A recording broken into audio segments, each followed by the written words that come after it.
Hello guys, আসসালামু আলাইকুম। কেমন আছেন সবাই? সবাইকে কিন্তু ঈদ মোবারক। চলে আসলাম আমাদের ঈদের ব্লগ নিয়ে।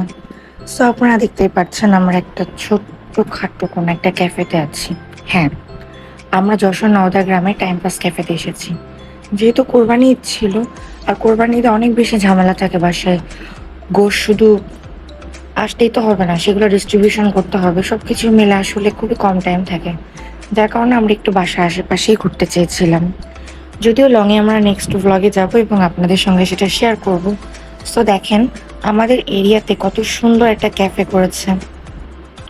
আমার কাছে মনে হয়েছে বাসার পাশে হিসাবে খুব শর্ট টাইমে আমরা সেখানে পৌঁছাতে পেরেছি, 10 থেকে 15 মিনিটে।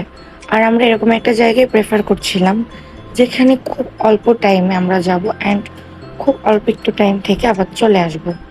যদিও গোশের কোনো কাজ আমাকে করতে হয়নি, আমার শাশুড়ি করেছে, বাট তারপরেও আমার মনে হয়েছিল যে না, সবাই যতক্ষণ কাজ করবে ততক্ষণ আমি বাসাতেই থাকবো।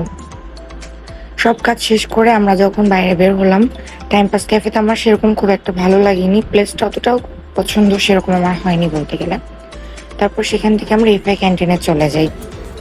আপনারা দেখতেই পারছেন অলরেডি রাত হয়ে গেছে।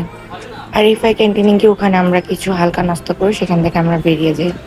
যেহেতু কোরবানি ঈদ, ভরপুর খাওয়া দাওয়ার পরে আমরা চাইলেও কিন্তু বাইরে বেশি কিছু খেতে পারি না। আর টাইম পাস ক্যাফের একটু ছোট্ট একটা চিত্র আপনাদের সামনে মাঝে ছোট্ট করে তুলে ধরি। ওখানে গ্রামের নিরিবিলি পরিবেশ, একটা দোলনা ছিল যেখানে আমার মামুনি আর হাবি খুব সুন্দর করে গ্রামের মেয়েদের সঙ্গে দোল খাচ্ছিল। হ্যাঁ, তারপরে আর কি দেখেন, আপনাদেরকে আমরা ভিউটা ছোট করে দেখাই।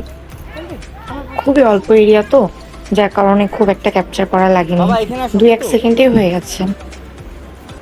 আর এফআই ক্যান্টিনের কথা আপনাদেরকে আলাদা করে কি বলবো, যারা রেগুলার ক্যান্টনমেন্টে যাওয়া আসা করেন বা ক্যান্টনমেন্ট রোডে যাওয়া আসা করেন, তারা তো রোড সাইডে ক্যান্টিনটা দেখতেই পান, তাই না? সো কেয়ার করার, আমার মনে হয় যে ঠান্ডা কিছু খেতে বা একটু রিল্যাক্স হতে ওখানে যাওয়া যেতে পারে।